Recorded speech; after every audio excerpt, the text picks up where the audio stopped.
Valentine's Day is not my favorite holiday. That's not why we're dressed like this. But if there's ever a reason for us to all dress alike, I'm 100% going to take it.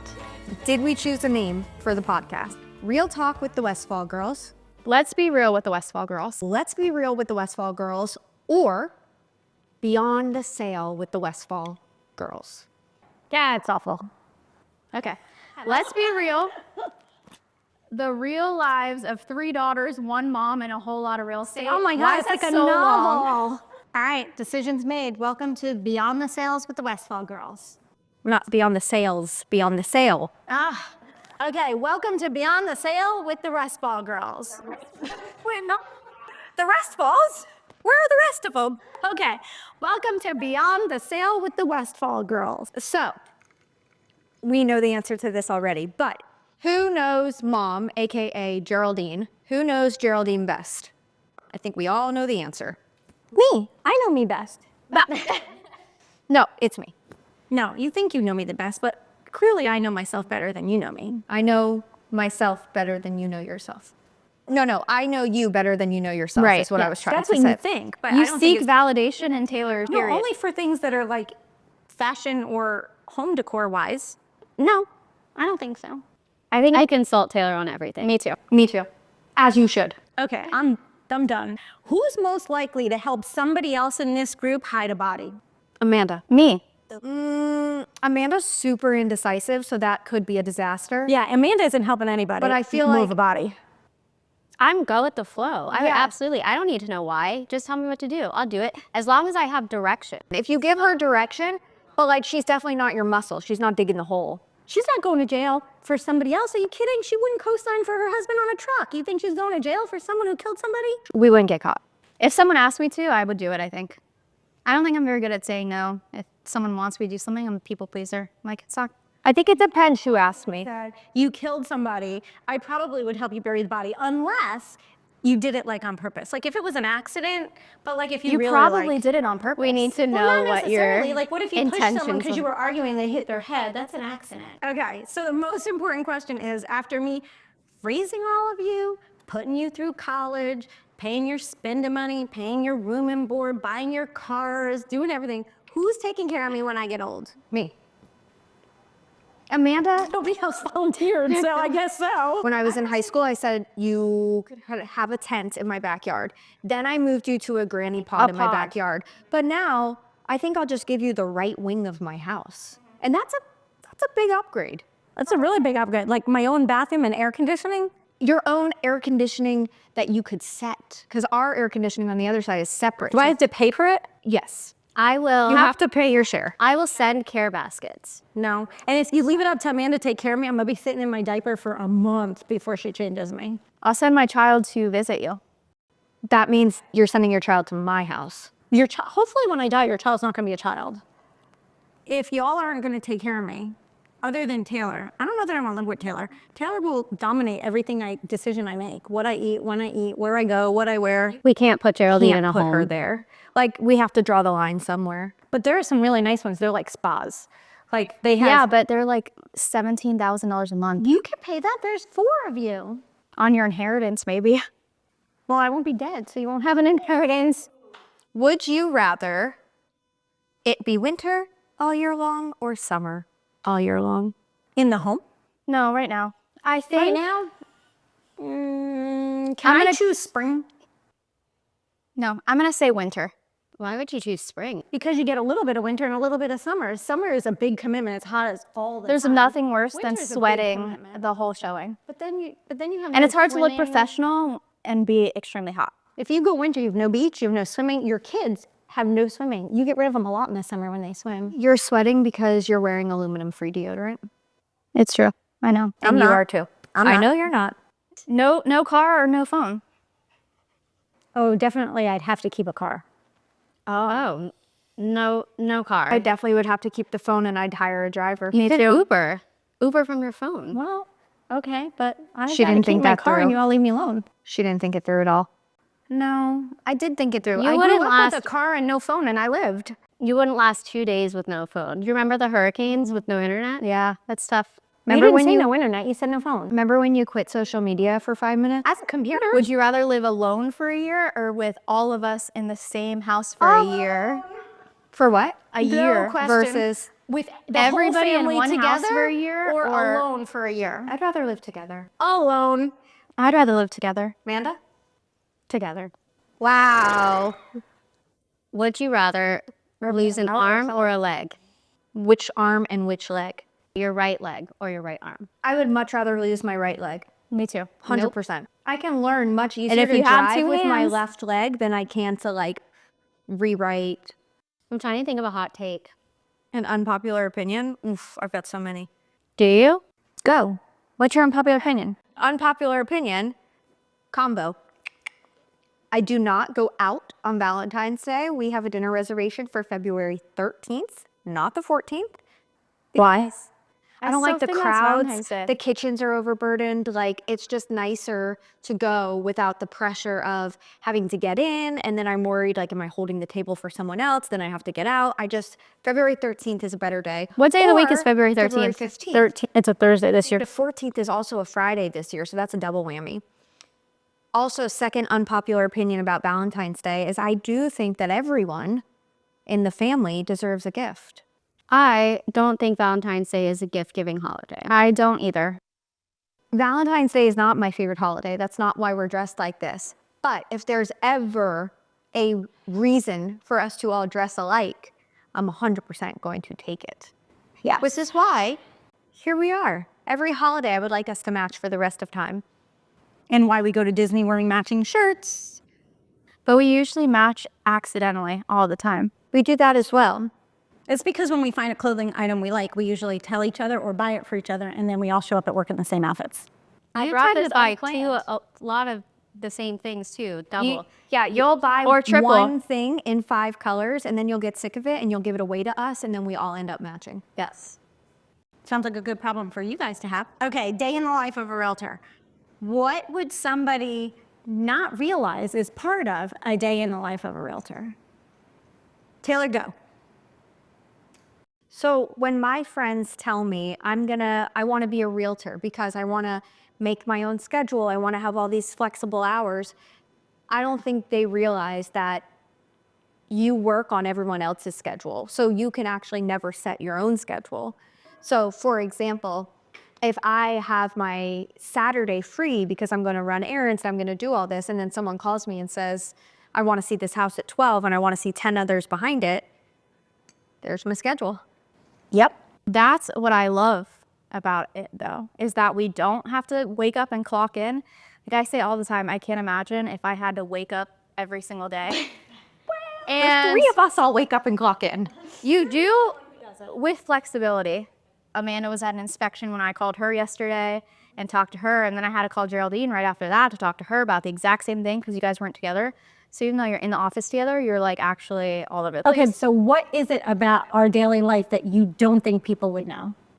I think people assume after you get through inspections, you're done. And I think most of the work doesn't start until after inspections. And that's the stuff that people don't see, but that's where most of the work comes in when it comes to like title work and permits and discovering all of the issues you could potentially have on title. Code Or with enforcement the, is my life. Yeah, with the property itself. And now you're having to fix these issues before closing. Those are the issues nobody anticipates and nobody realizes that we're fixing the entire time we're fixing them. Good point. Amanda, what do you think people don't know about a day in your life? What, Taylor? I have one for you. Oh, What is it? It's the work that goes into the listing. Preparing the property. Was this like high school where you just did her homework for her? something I think that a lot of people don't know that we do is how much time and resources go into prepping our listings. Just this week, I have a painter, a pressure washer, a landscaper, everything going into my new listing that's going to be listing next week. So that's all behind the scenes things that we're doing that a lot of people don't see in our day-to-day activities. Like cleaning out properties that are full of personal items, getting pest control companies to get dead animals out of the attic so the house doesn't smell, like a lot of things I that people scheduled just don't dog think sitting to be during photography and videography. Yep. so that the sellers don't have to make plans of where their pets are gonna go. I stored a boat at my house for 3 months.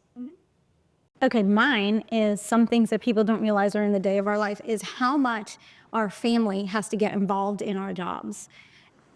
At least a couple of times a week, I ask my husband to go do something for me for nothing because I need it. Like yesterday, I made him stop by because a creepy crawler was stuck and I was afraid it was going to break and I couldn't get it to move. So he went and took it apart and fixed it. Or how many hours you guys spent in the car while I was showing houses when you were little, and Or you how didn't many have times iPads. you made us crawl through dog doors to Yup. check occupancy of properties. Yeah, My 'cause I didn't favorite- fit. I used to make Amanda crawl into vacant houses through the dog door because she was the littlest. And she would crawl through and then go to the front and open it and let me in so we could check occupancy on foreclosure. I was thinking about this yesterday when we were talking about what were our favorite memories in real estate or something like that. And I was trying to think of, over the last 10 years, what was my favorite. And I think checking occupancy on foreclosures was it. Because immediately, the first things that come to mind was Taylor and I went to check some to see if the water was on, and it was like ankle deep of water the entire house. So we were taking videos, like kicking the water to show you how flooded the house actually Remember the one was. where you tried to throw something at the door to determine if it was glass? And no that matter was how much in- you hit it, it kept bouncing back That was off. a manufactured home all the way out in Lake County. We're all listing and sales agents, so we do a lot of the same things, but we also cover for each other a lot. Our schedules are crazy. Like, we all have regular, well, 3 of us have regular office hours, and Brittany's an hour away. So between the 3 of us having office hours and Brittany living in Jacksonville, there's a lot of covering going on. Amanda shows a lot of properties for Brittany rather than Brittany driving an hour just to show one house. We're covering Amanda when she's at a home inspection. When I'm busy, Amanda's running and showing my buyers houses. We all cover each other, and I think that is what makes working with any one of us great, because you get a team of everybody. Tell the listeners about each of our personalities from your point of view, being the matriarch. Woo! I got upgraded to matriarch. If you had to say one word, only one word to describe each person. Can I go with a strength? That I can do a word that's the strength. Like, Taylor's strength would probably be multitasking, in not just like, not transaction, but like multitasking different customers, different transactions, mixing of paperwork with actual the day-to-day. So I think you're probably the best multitasker. Brittany's probably the best with overall balance of the position that's required, overall balance of being a little bit of feisty for her sellers and patient with her buyers, but she's by far the most middle of the road with everything that the job needs. And Amanda is by far the most patient and the best with any kind of nervous or difficult customer. She deals with difficult way longer than I would. I tend to write them off much sooner. Amanda will deal with them much longer and close the deal. Okay, I have a good topic. What's something that you wish all of your sellers knew? This one's really hard because it's really hard to get sellers to understand this because it's really hard to put into words. But I wish that sellers realized that when you overprice a house, you can't always recover from it. Common sense would make you think that when you overprice a house, you can just drop it, and when you get to the right price, it's gonna sell. But sometimes overpricing the house by so much, not only do you end up chasing down the market where your price comes down a little and the market comes down even more, but more importantly, you do give that house a stigma and you can't recover from it. You really, like, there's... Oh yeah, I have a prime example. I have a bunch of prime examples. We started at a high price for the market a year and a half ago, and now we are significantly under the cheapest house that has ever sold in the neighborhood. Cheapest by a lot, $50,000, $75,000, and we can't give the house away. And ironically, I had a listing on the same neighborhood at the same time. We listed them within days of each other. My seller was super aggressive from the start, and we sold hers a year ago for $60,000 higher than you're listed at now. And it's hard. Sellers always want to start high and they want to, let's just see what it does, but sometimes you can't recover from that. And I wish I could get them to understand that.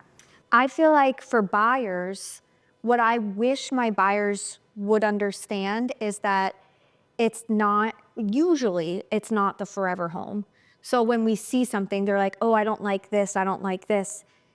But is it a good investment? Is it good for the short term? And is it a stepping stone house?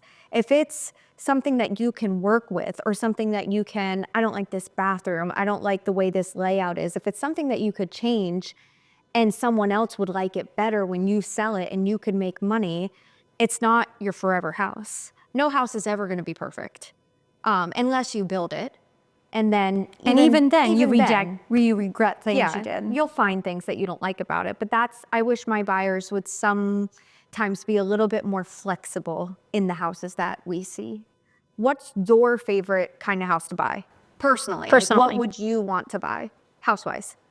Okay, well, me personally, I would rather buy the ugly house and then make it my own or improve it in my own way, because I feel like when you've already bought the pretty house, any improvement you do is just adding on to that. I don't know what I'm trying to say. I know what you're trying to say. If you take a house that needs improvements and make those improvements, you add it to your own equity versus relying only on the market for equity if you buy it completely done already. So that's what I always say. If you buy completely renovated, now you're putting all your eggs in just the market increasing or adding big expenses like a pool or something like that to increase your value, where cosmetic is usually the #1 easiest way to add equity. So if you buy something that just needs cosmetic, cosmetic TLC, then that's gonna be the quickest, easiest way to add equity. I like to buy the ugliest house in the best neighborhood. Yeah, I was going to say, when I buy a house, I generally prefer it to be ugly so I can make it my own and I can improve the equity and the value. But there's got to be at least one thing that I love about it. And you told me this when I bought a house, and I never understood it until Pine Valley. But you tell your customers this: if you can't sleep because you're worried you're not going to get the house, then you need to make your offer better. You need to do whatever it takes to get the house, and that's the one. And that's how you know you found the right house. If you're going, if it's meant to be, it's meant to be, it's not the right house. Agreed. When I bought Pine Valley, I remember I asked you 500 times, have they answered? Have they answered? And then another offer swooped in, and I was so bummed. So I revised my offer really quick and called her and said, don't sign it. Don't sign mine. Don't sign the other one. Let me make mine better. But that house was horribly ugly. It was horrible. But it was a great neighborhood. Yep. And it had windows that were out of this world.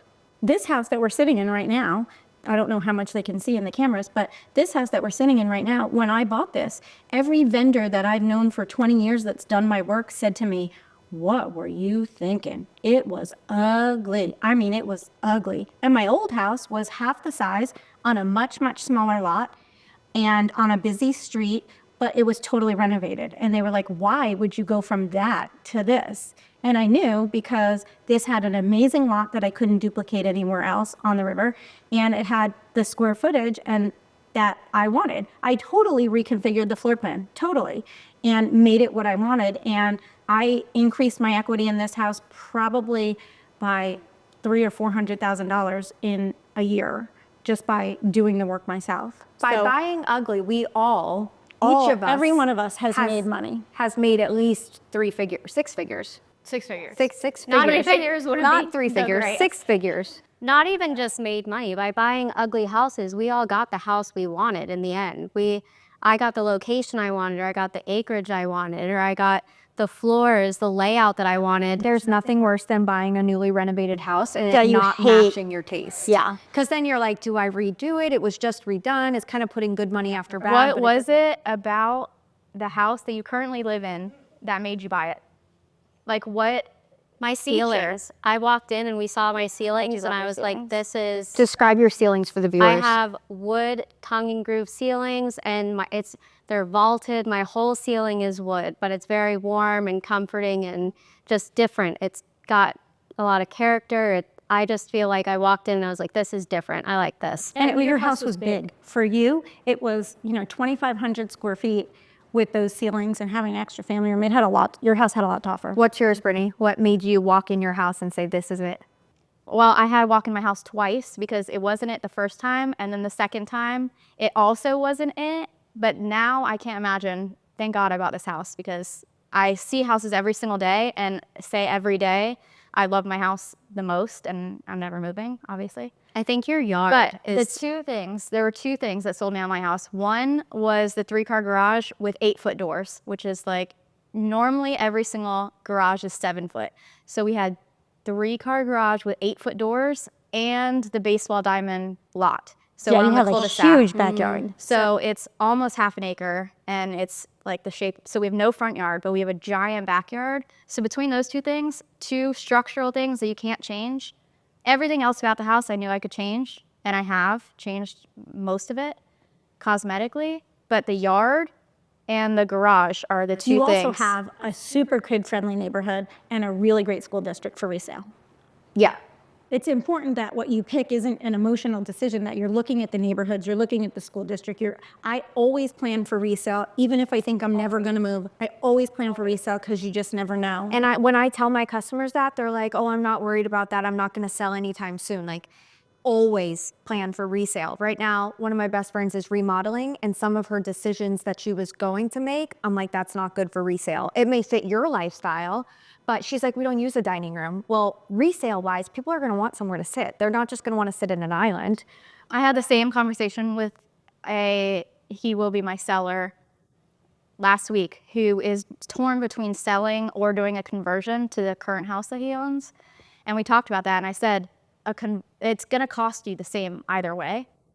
So it's completely up to you, but moving is the smarter decision long term, because that conversion will hurt you when you do finally decide to sell. Converting the dining room into the 4th bedroom, same thing as you. That's what they were torn between, is they were going to convert that and say, we don't need a dining room, nobody uses it, we eat at the bar, the kitchen island bar, which is fine. But I said, you're better off selling this while you have a ton of equity into it and just buying a true 4-bedroom if it's going to cost you the exact same versus doing the conversion. What did you like best about your house when you bought it? Oh, there's so many things. I love this house. This is the only house I move the longest I've ever been in a house is like a year and a half. This one I've been at 2 years. I love this house. I would say the glass. I have a ton of glass. Like, you walk in and there's all the windows overlooking the pool. The neighborhood, the cul-de-sac, the big yard. Our houses are so different. I know. I have a lot of, so I'm in the trails, so I'm very centrally located, but when you look outside my windows, you wouldn't necessarily know it because I have a lot of woods. So it's just a lot of privacy. Your home is old. I like your Old. I like his old and mine's new. I like your guest wing. Like, that's one thing I wish I my don't. Oh, I love love it. my house for that reason, that it's not like that. Oh, I I love wish it. my house had a good place for guests to come and visit. Like, I have to either stick them in the kids' room or in the playroom or something. Like, Your rooms are so consolidated and close together. I do love my split bedroom floor plan. Well, I That's have huge split. for me. I have split, which is nice. So right now, my They're kids so are split, little, though. so they're with me on my side. And then on the whole other side of the house, I have 2 bedrooms and an extra bathroom. So when Ray's family comes to visit, they have their own wing, and it's so nice. They don't hear the kids crying. It's a great layout for where I'm at in life right now. Yeah, it's a generational layout. But then, yeah, when Geraldine gets old, she can move in down there. Or when my kids are teenagers and they won't want to be next to me anymore, they can move in down there and we can have the guest room on our side. I love my house. I bought my house for the lot. I liked having 2/3 of an acre on the river. Geraldine loves to point her fingers lately. And I bought it for vaulted ceilings because my last house had 8-foot ceilings and I loved the vaulted ceilings. So different from your last house. Crazy. And I bought it because it had a family room for the kids, for the grandkids. I love a playroom. I think that's the #1 missing thing in homes is a playroom. See, but a lot of people don't want a playroom. Do you guys notice that the trend used to be in 2020, 2016, the trend was for an open floor plan, one big room. Take all the walls out, make an island, and make it one big room. And now the trends are going back the other way, where people want living rooms and family rooms, and they want a more closed floor I plan. much prefer a traditional floor plan than open. Open or closed floor plan? Well, I actually did a poll the other day on what people prefer, open or closed floor plan. Open or closed floor plan. What'd your poll say? Closed or open? The 60% said closed, but I like a good, I don't know, I like a good mixture. Mine's part open, part closed. I like the closed floor plan because you can have a designated area for kids' toys and it's more private and things like that. But we also like entertaining, and I like for us to all feel like we're together when we're Open I or would call your closed? house open. I vote open floor plan.